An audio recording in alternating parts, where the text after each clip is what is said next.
Just enjoy and listen to, and have a fun of it. Hello and welcome. Just have fun with us here at Story Radio Station. This is Dexter. And Claire.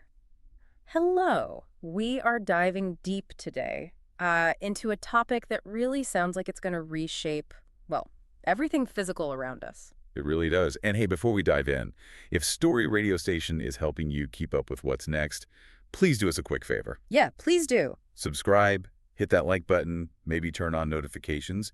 Your support really fuels this whole thing. Absolutely. It lets us jump on these, really cutting-edge topics fast. Okay, so the spark for today's deep dive. Yeah. It actually came from something pretty big happening here in Korea recently. You mean Jensen Huang's visit during APEC? Exactly. The NVIDIA CEO. There was a lot of buzz, especially around his meetings with Samsung's Lee Jae-young and Hyundai's Chung Wee-sun. Right, the famous Chamac Summit, the chicken and beer meeting. Everyone thought, okay, this is all about the next generation of chips, AI, silicon down, that kind of thing. That was the expectation, yeah.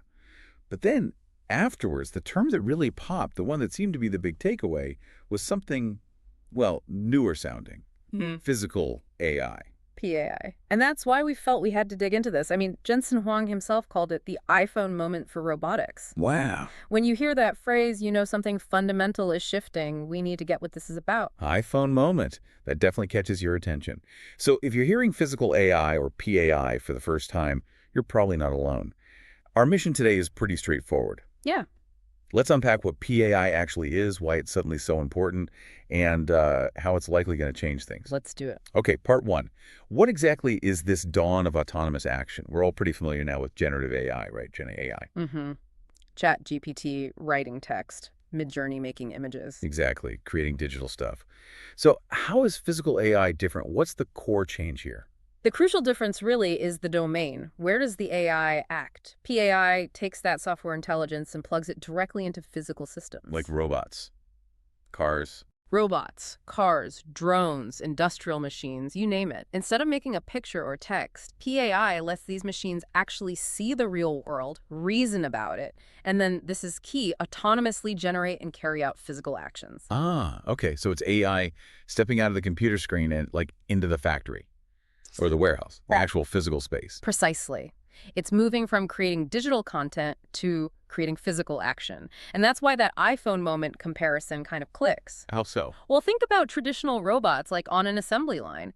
They just repeat the same pre-programmed movement over and over, right? Fixed automation. Yeah, very rigid. PAI breaks that mold. If, say, a box tips over unexpectedly or a part isn't quite where it should be, a PAI system doesn't just freeze. It can figure out a new way to grab the box or adjust its path right there on the spot.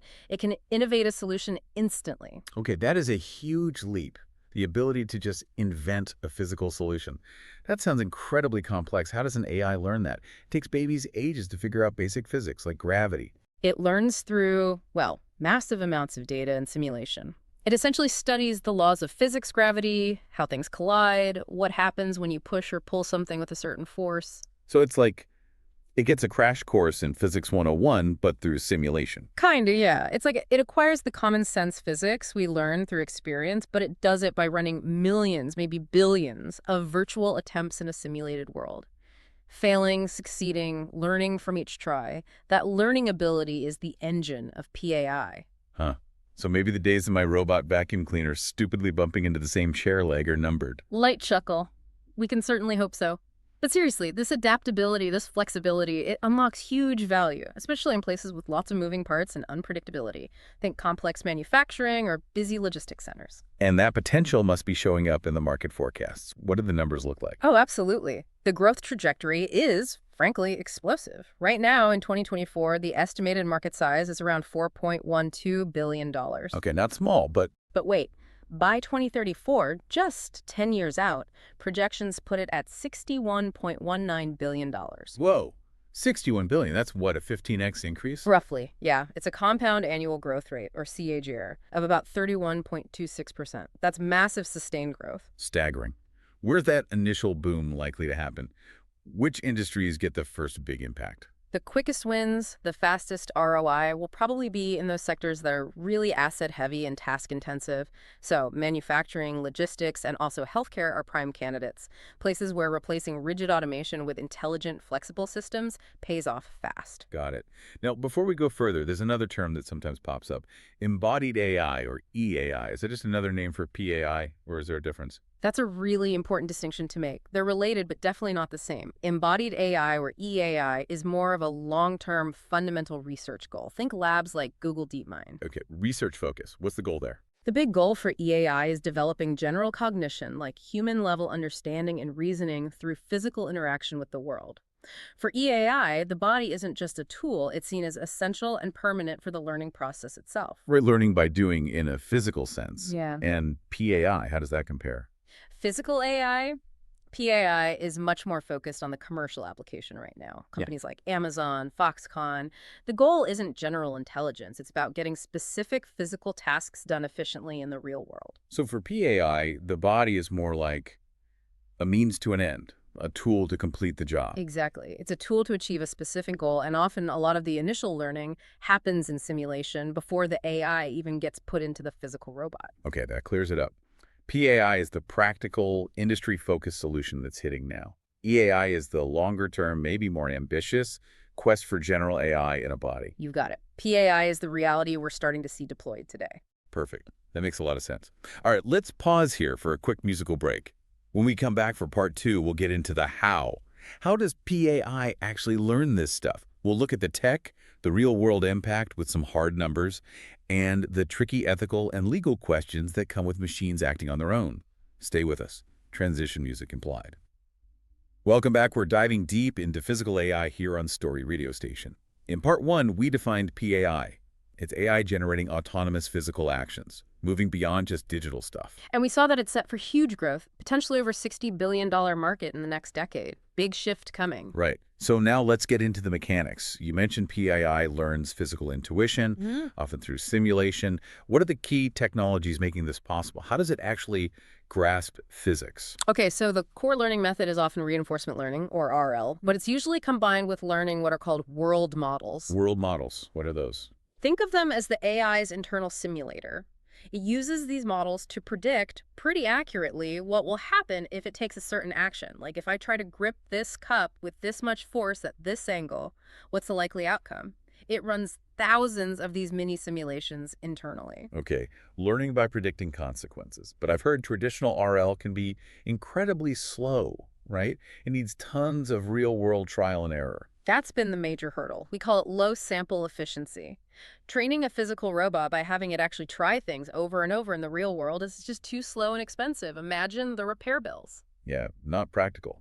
So what's the workaround? What's the breakthrough? The big step forward is something called physics-informed model-based reinforcement learning, MBRL, but with physics baked in. Physics-informed. Okay, break that down. What does that actually mean? It means instead of making the AI figure out everything from scratch, like the basic laws of physics, we kind of give it a cheat sheet. A cheat sheet. Yeah, we build its underlying neural networks in a way that they have to follow known physical laws, things like conservation of energy, rules about motion, like Lagrangian mechanics.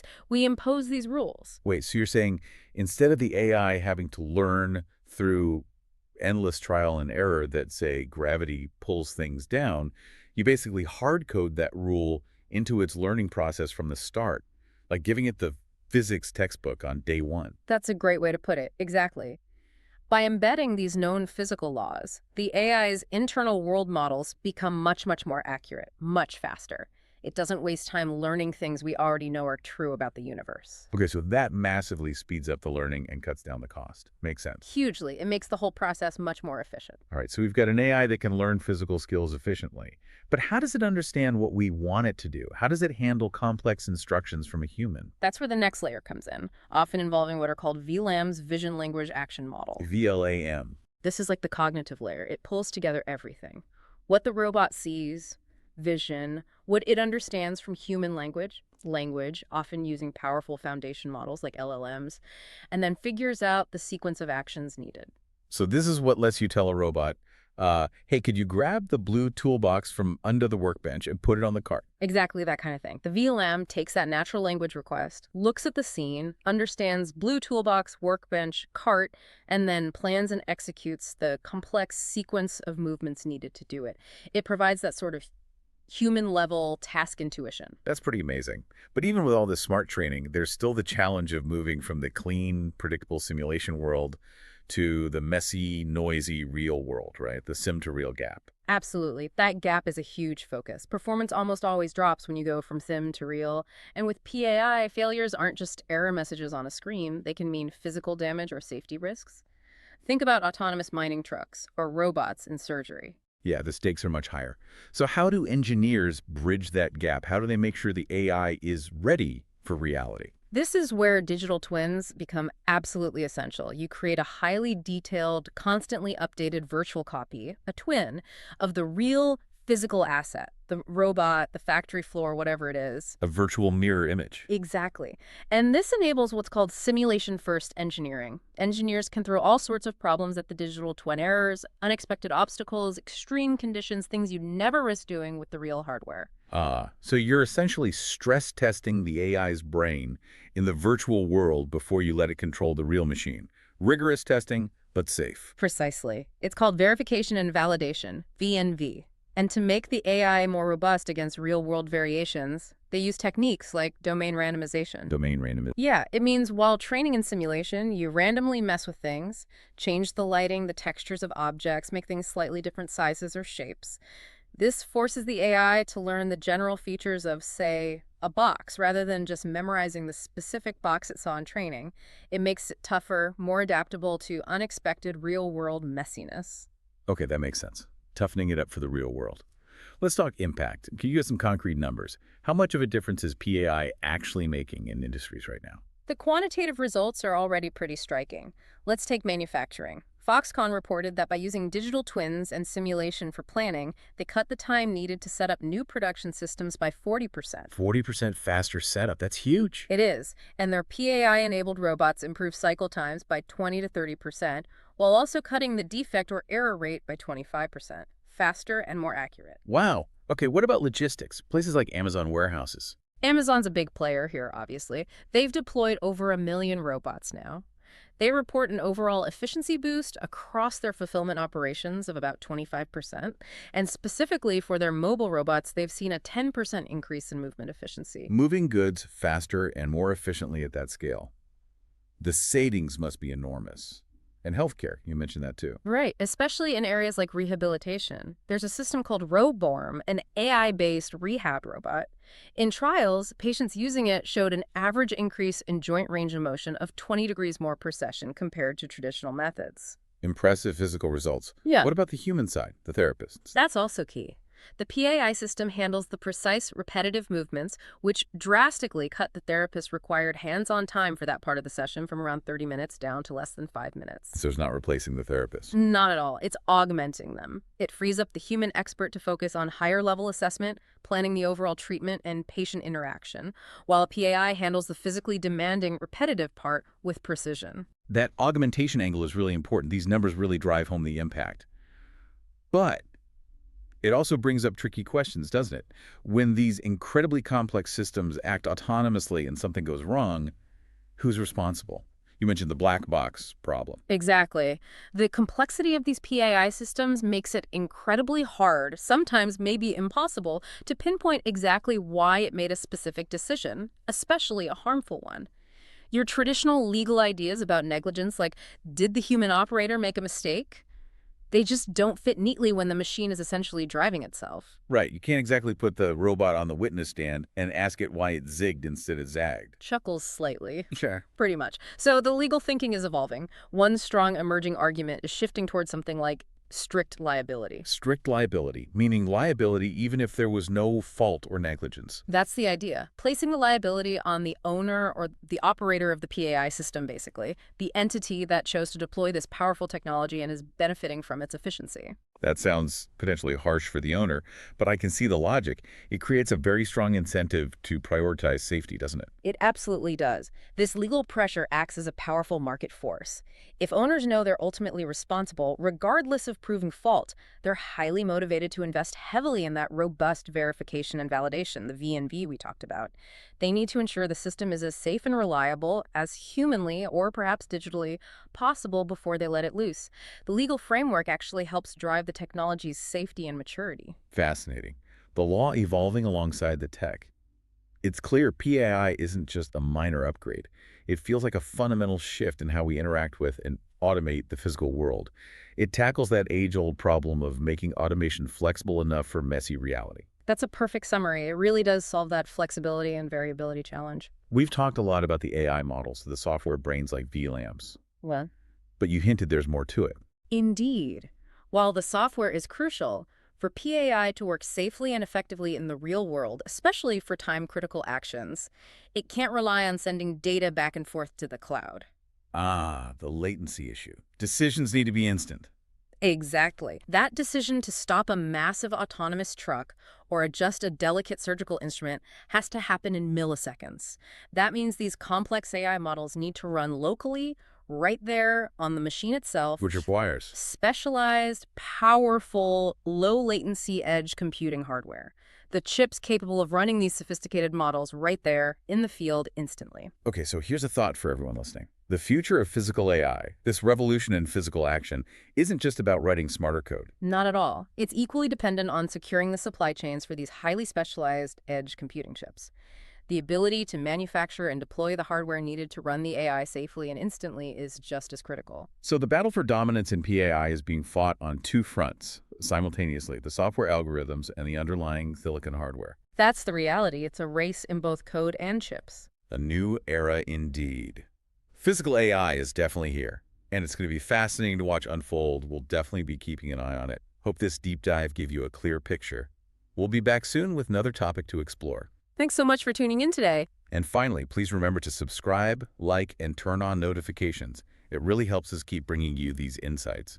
Until next time, this has been Dexter. And Claire on Story Radio Station. Goodbye. Take care.